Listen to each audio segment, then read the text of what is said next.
की जय। स्कंद छठो। नारायण जीव ने नाम लिया, तीन और का नाम लिया न लिया। अमृत पान किया घट भीतर, गंगा जल भी पिया न पिया। નરકમાં ન જવાનો ઉપાય કયો? નરકોના વર્ણન સાંભળી પરીક્ષિત રાજા બોલ્યા, મહારાજ, આવા નરકોમાં જવું ન પડે તેનો કોઈ ઉપાય બતાવો. આપે પ્રવૃત્તિ ધર્મ નિવૃત્તિ ધર્મની કથા સંભળાવી, પણ આ નરલોકના વર્ણનની સાંભળી મને બીક લાગે છે.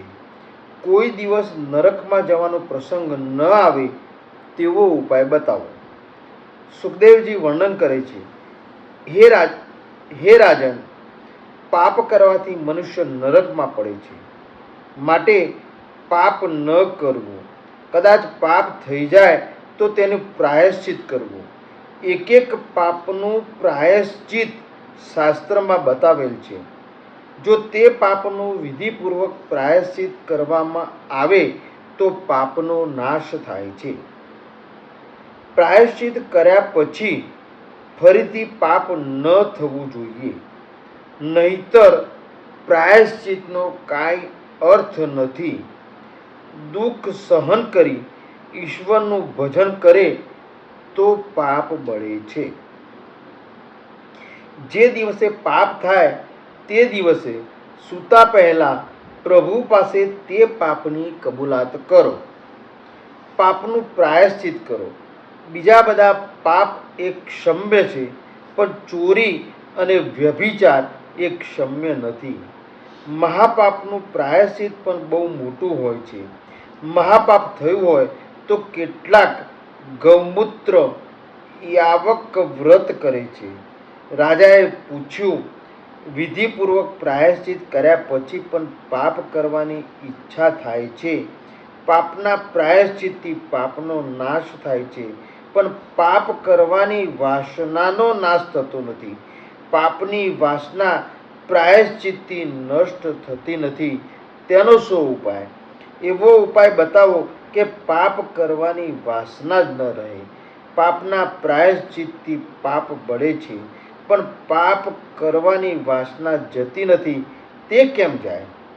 સુખદેવજી સાવધાન કરે છે, રાજન, મનના ઉપર જરાય વિશ્વાસ ન રાખો. મન એ દગાખોર છે, તેને અંકુશમાં રાખો. એકવાર મનને છૂટ આપશો તો ફરીથી પાપ કરવા તૈયાર થશે. વાસના અજ્ઞાનમાંથી જાગે છે, વાસનાથી પાપ થાય છે. પાપનું મૂળ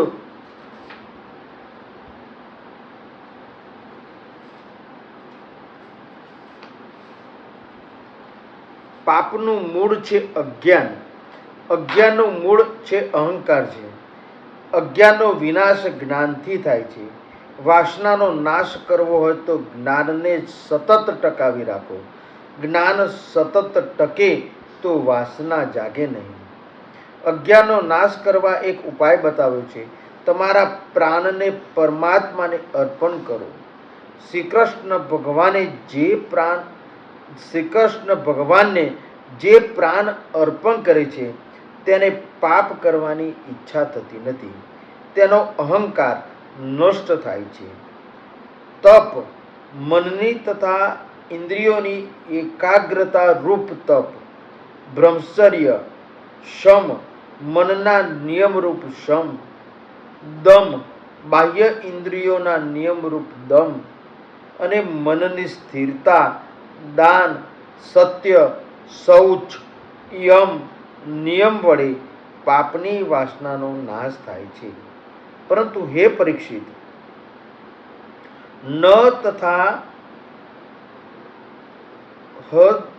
હદ્યવાન રાજન પુએત તપ આદિ ભી યથા કૃષ્ણાપ્રીત પ્રાણ સ્તર પુરુષ નિષેવય. પાપી પુરુષની જેવી શુદ્ધિ ભગવાનને આત્મસમર્પણ કરવાથી અને એના ભક્તોની સેવા કરવાથી થાય છે. તેવી શુદ્ધિ તપશ્ચર્યા આદિ દ્વારા થતી નથી. પાપી મનુષ્ય ભક્તથી જેવો પવિત્ર થાય છે તેવો શમ, દમ, તપ વગેરેથી થતો નથી. રાજા, તારા પ્રાણ ભગવાનને અર્પણ કર એટલે પાપની વાસના જશે.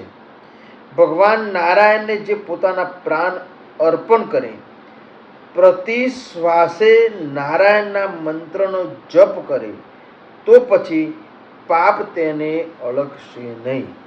શું કહે છે? પ્રતિ શ્વાસે. હવે આ કળિયુગમાં તો કયો શક્ય છે એ બધું પ્રતિ શ્વાસે? હે, તમે કન્ટિન્યુ મનમાં બોલ્યા કરો ને તો એની જાતે જ અંદરથી આવે. શ્રી કૃષ્ણને પોતાના પ્રાણ જે અર્પણ કરે તેને પાપ કરવાની ઈચ્છા જ થતી નથી. કળિયુગમાં જ સત્ય છે, બધું શક્ય છે. કારણ કે સતયુગમાં ને એમાં તો અમુક આટલું નિયમ કરો ને ત્યારે જ એ ફળ મળે છે, જ્યારે આમાં તો ખાલી ભગવત નામથી ફળ મળે છે. એટલે કળિયુગ સહેલો છે આમ તો. પ્રાણ અર્પણ કરવા એટલે પ્રાણે પ્રાણે, શ્વાસે શ્વાસે, પ્રતિશ્વાસે ઈશ્વરના નામનો જપ કરવો. ઈશ્વરનું અનુસંધાન દરેક કાર્યમાં રાખવું. પરમાત્માનું અનુસંધાન રાખવા માટે પ્રભુના નામનો આશ્રય લો. લોભી મનુષ્યના ખિસ્સામાં રૂપિયા હોય તો તે ભલે વાતો કરે, પણ તેનો હાથ ખિસ્સા ઉપર વારે વારે જવાનો. તુલસીદાસ મહારાજે આ જ દાખલો આપ્યો છે. લોભી જેમ દ્રવ્યનું ચિંતન કરે છે તેમ પરમાત્માનું ચિંતન કરો.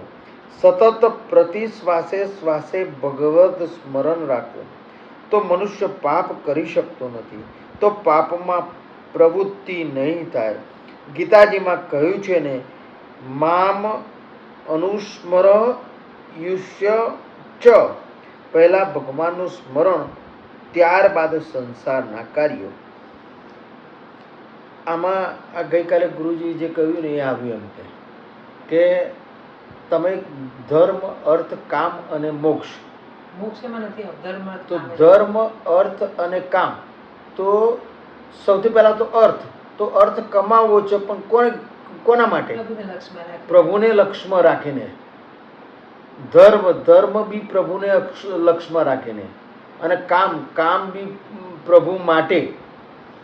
એટલે આ સર્વનું તર્પણ તમારું છે ને એ તરફનું જાય. ક્રિયા તો કરવી જ પડશે. હા, ઇન્દ્રિયોથી જોવું, ઇન્દ્રિયો આંખથી જોવું કામ છે, પણ શું જોવું? ભગવત મુખારવિંદ. સાંભળવું તો ભગવત કથા, ભગવત ગુણગાન, ભગવત ગુણગાન.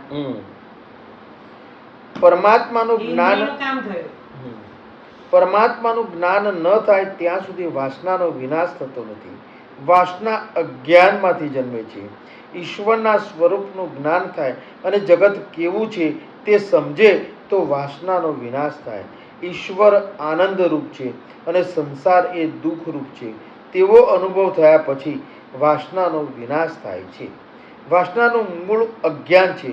શરીરનું સુખ એ મારું સુખ છે તે અજ્ઞાનમાંથી વાસના જાગે છે.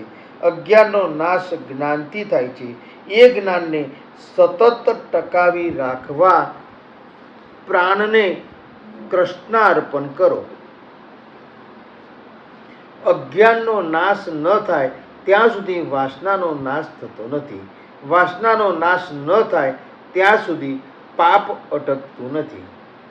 જ્ઞાની કેવળ ઇન્દ્રિયોને વિષયમાં જતી રોકવાનો પ્રયત્ન કરે છે, પણ તેથી વાસનાનો વિનાશ થતો નથી. ઇન્દ્રિયોને રોકવાથી નહીં, પરંતુ પ્રભુ પ્રત્યે વાળવાથી વાસનાનો વિનાશ થાય છે. ઇન્દ્રિયોને પરમાત્મા તરફ વાળો તો વાસનાનો પૂર્ણ વિનાશ થાય છે. મનને પવિત્ર કરવું હોય તો આંખને ભગવત સ્વરૂપમાં સ્થિર કરો. છઠ્ઠા સ્કંદમાં 3 પ્રકરણ છે. ધ્યાન પ્રકરણ 14 અધ્યાયોમાં ધ્યાન પ્રકરણનું વર્ણન કર્યું. 14 અધ્યાયનો અર્થ છે 5 કર્મેન્દ્રિય, 5 જ્ઞાનેન્દ્રિય, મન, બુદ્ધિ, ચિત્ત અને અહંકાર. આ 14ને પરમાત્મામાં પરોવી રાખો તો ધ્યાન સિદ્ધ થાય છે. અર્ચન પ્રકરણ 2 અધ્યાયમાં સ્થૂળ અર્ચન અને સૂક્ષ્મ અર્ચનનું વર્ણન કર્યું. ત્રીજું નામ પ્રકરણ 3 અધ્યાયમાં ગુણ સંકીર્તન અને નામ સંકીર્તન. પરમાત્માના મંગલમય નામનો જપ કરો. જ્ઞાન માર્ગી હોય કે ભક્તિ માર્ગી હોય તો પણ ઈશ્વરનું ધ્યાન કર્યા વગર ચાલતું નથી. એકમાં મન સ્થિર થાય તો મનની શક્તિ વધે છે. 3 સાધન ધ્યાન, અર્ચન અને નામ બતાવ્યા છે. આ 3 સાધન કરે તેના પાપનો નાશ થાય અને તે કોઈ દિવસ નરકમાં જતો નથી. પ્રભુના મંગલમય સ્વરૂપનું ધ્યાન જપ કરવાની આદત પાડો અને નિયમિત સેવા કરો. નરકમાં જવું જ ન પડે તે માટે આ 3 સાધનો કરો. નિયમિત સેવા, રોજ ઠાકોરજીની સેવા કરો, તેમના નામનો જપ કરો અને તેમનું ધ્યાન કરો. આ 3 સાધન તમારાથી ન થાય તો એક સાધનમાં દ્રઢ નિષ્ઠા રાખો. વાસનાનો વિનાશ એ ઇન્દ્રિયોને ભક્તિરસમાં તરબોળ ન કરો ત્યાં સુધી થતો નથી.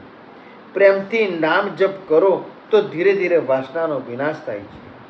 ભક્તિ દ્વારા જીવ ભગવાન પાસે જાય છે. યમુના મહારાની ભક્તિનું સ્વરૂપ છે. તે જીવનો ઈશ્વર સાથે સંબંધ જોડી આપે છે. ભક્તિ દ્વારા જીવનો બ્રહ્મ સંબંધ થાય છે. ધ્યાન, અર્ચન અને નામ સ્મરણ આ 3 સાધનાથી ભક્તિ દ્રઢ થાય છે. પરમાત્માનું ધ્યાન ન કરે ત્યાં સુધી મન શુદ્ધ થતું નથી. દાનથી, વ્રતથી દ્રવ્ય શુદ્ધિ થશે પણ મન શુદ્ધિ થતી નથી. દાન કરવાથી ભગવાન મળતા નથી. દાનનું ફળ છે લક્ષ્મી. ગીતાજીમાં પણ કહ્યું છે કે નાહમ વર્દેન તપતા ન દાને ન ચેજ્યયા. ન વેદોથી, ન તપથી, ન દાનથી અને ન તો યજ્ઞથી મારી પ્રાપ્તિ થાય છે.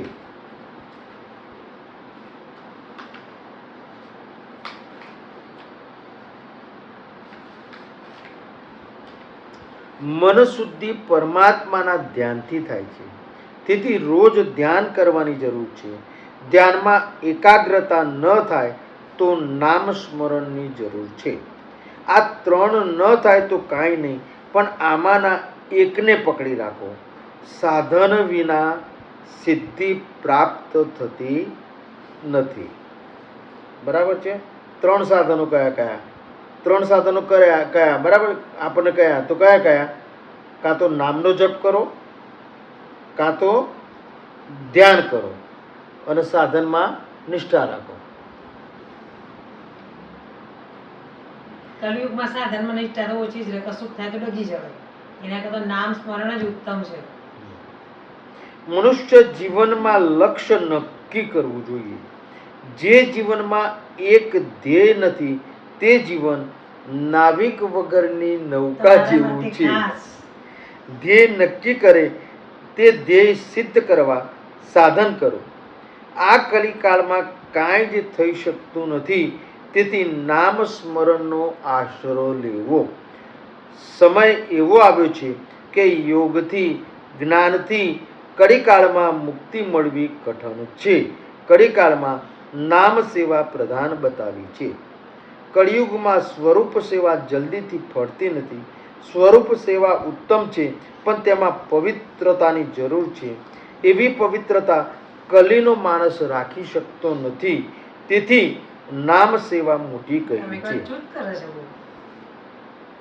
કેટલા વર્ષો પહેલા ભાગવત લખ્યું છે અને એમાંય લખ્યું છે કે કલિકાલમાં આ બધું શક્ય નથી. બરાબર છે? ભગવાનનું નામ સ્વરૂપ છે.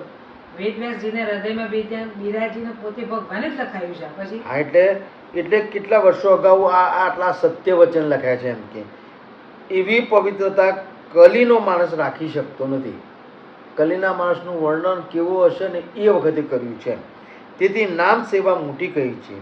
જે વસ્તુ ન દેખાય તેનું નામ પકડી રાખો તો નામમાંથી સ્વરૂપ પ્રગટ થશે. રૂપ નામને આધીન છે. ભગવાનના નામનું કીર્તન કરો એટલે ભગવાનને પ્રગટ થવું પડે છે. પરમાત્માનો પ્રત્યક્ષ સાક્ષાત્કાર જ્યાં સુધી થયો નથી ત્યાં સુધી તેના નામનો આશ્રય રાખો. એને એક દિવસ જરૂર સાક્ષાત્કાર થાય છે. સીતાજી ધ્યાન સાથે નામ સ્મરણ એવી રીતે કરે છે કે ઝાડના પાંદડામાંથી રામ નામનો ધ્વનિ નીકળે છે.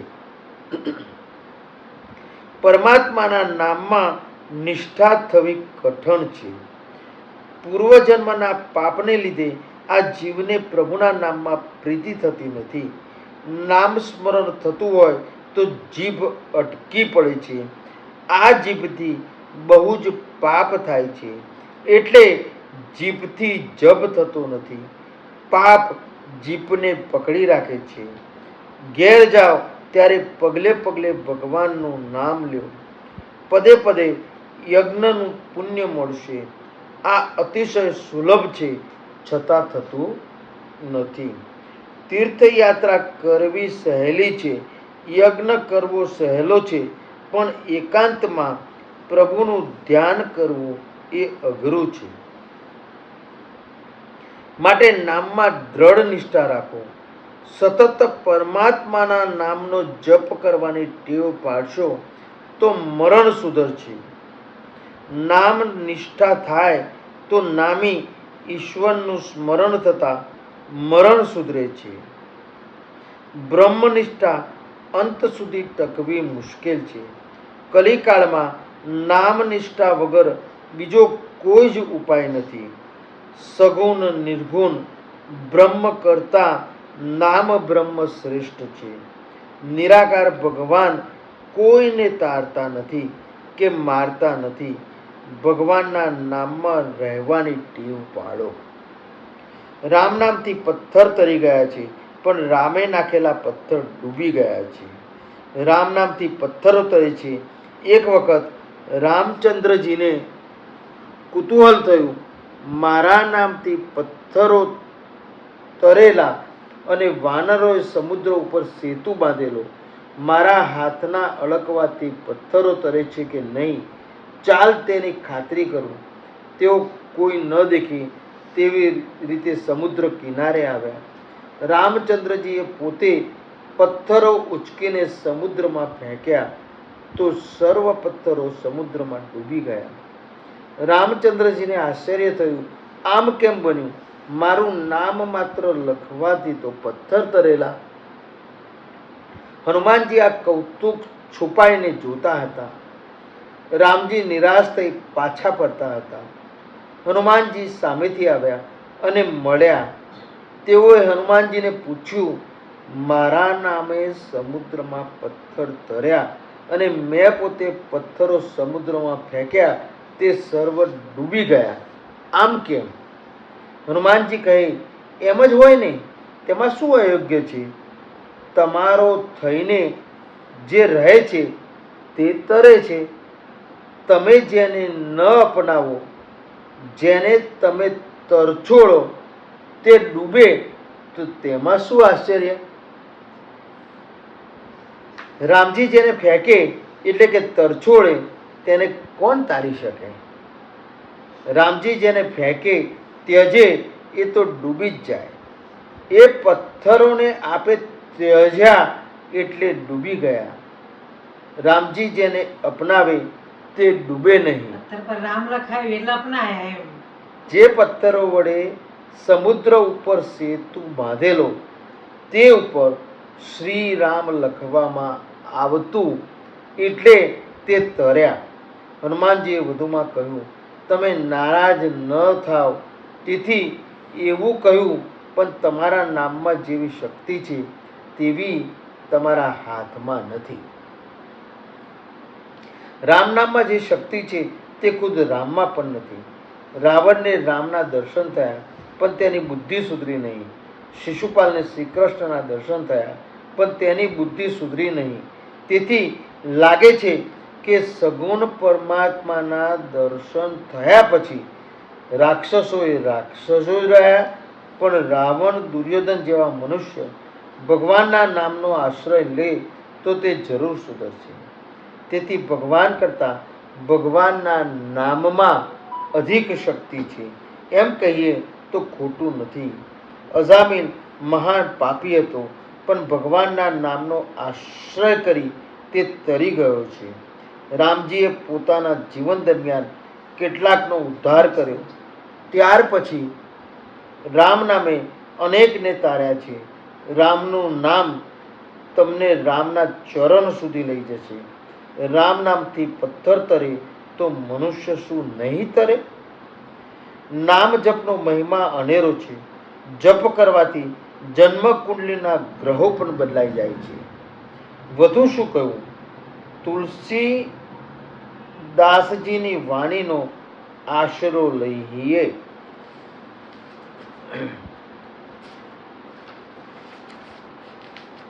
બસ રહેવા દેશું એટલે બોલો શ્રી ગોકુલ નાથ કી જય. દ્રઢઈન ચરણન કેરો ભરોસો, દ્રઢઈન ચરણન કેરો. શ્રી વલ્લભનક ચંદ્ર છટાબિન સબ જગમાં જ અંધેરો ભરોસો, દ્રઢઈન ચરણન કેરો. साधन और नहीं आकली में, जासु होत निबेरो. सूर कहाँ कहे विविध आदड़ो, बिना मोल को चेरो भरोसो, दृढ़ न चरणन केरो. दृढ़ न चरणन केरो भरोसो, दृढ़ न चरणन केरो. श्री गोकुल नाथ की जय.